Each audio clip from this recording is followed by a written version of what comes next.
할렐루야. 여러분 반갑습니다. 계속해서 말씀을 나눠봅니다. 여호수아서 11장 1절에서 5절까지 말씀입니다.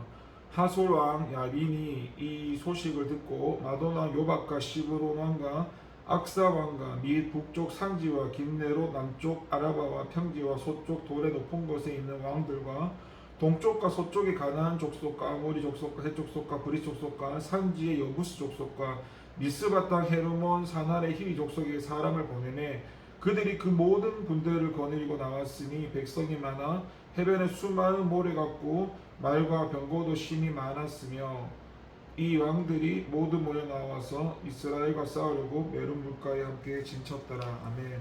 여러분, 성도에게 있어서 최대의 위기가 오히려 최고의 구원의 기회가 됩니다.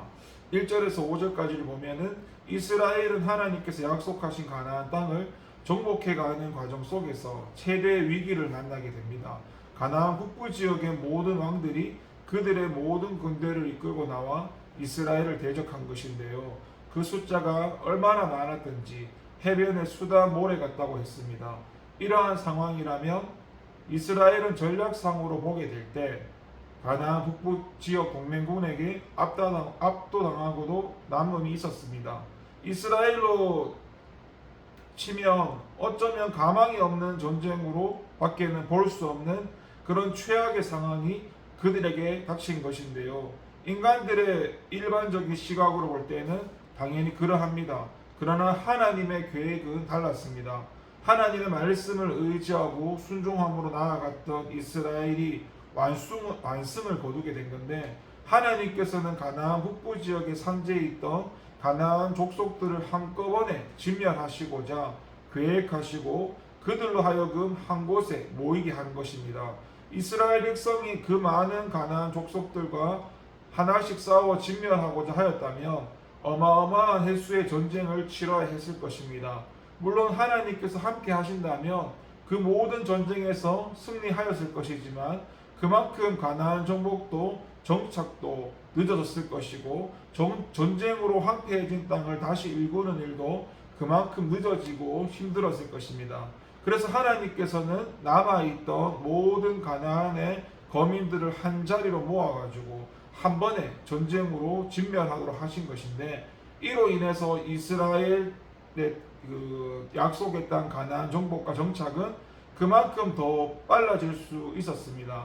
이와 같이 하나님께서는 하나님의 섭리대로 역사를 주관해 가십니다. 사람의 눈으로 보기에는 때로 그 상황이 아무것도 기대할 수 없는 최악의 상황이처럼 보이더라도 그 가운데는 하나님의 더욱 놀라운 역사하심과 구원을 향한 계획이 숨어 있는 것입니다. 예수님께서 십자가에 달려 돌아가실 때도 마찬가지였습니다. 많은 사람들이 예수님의 십자가 사건을 도무지 이해할 수가 없었습니다. 심지어 예수님과 함께 생활하면서 그분의 모든 가르침을 받았던 제자들 역시도 이해할 수 없었죠. 모두가 예수님의 패배로만 생각을 했습니다. 그들의 모든 소망이 끝이 나는 것으로 생각했습니다. 하지만 하나님께서는 바로 그 십자가의 피 흘림으로 통해서 인간들의 모든 죄를 사하시는 어마어마한 그런 계획을 성취하셨던 것입니다. 예수님의 십자가의 죽음은 이 세상 그 누구도 감당할 수 없었던 인류의 죄가 예수님 한 분으로 해결되는 사건 중의 사건이었습니다. 성도에게는 이렇게 최대의 위기가 최고의 구원의 기회가 됩니다. 그래서 성도들은 최대의 위기가 닥쳤다고 생각되는 그 순간에도 좌절하거나 낙심하지 말아야 합니다. 성도들은 위기가 크면 클수록 하나님의 구원 역사도 큰 것을 믿고 더욱 하나님을 의뢰하며 잠잠히 하나님의 구원하심을 바라봐야 합니다. 하나님이 우리와 함께 하시는 한 우리의 위기는 곧 구원의 기회가 된다는 것입니다. 기도하겠습니다. 하나님 감사합니다.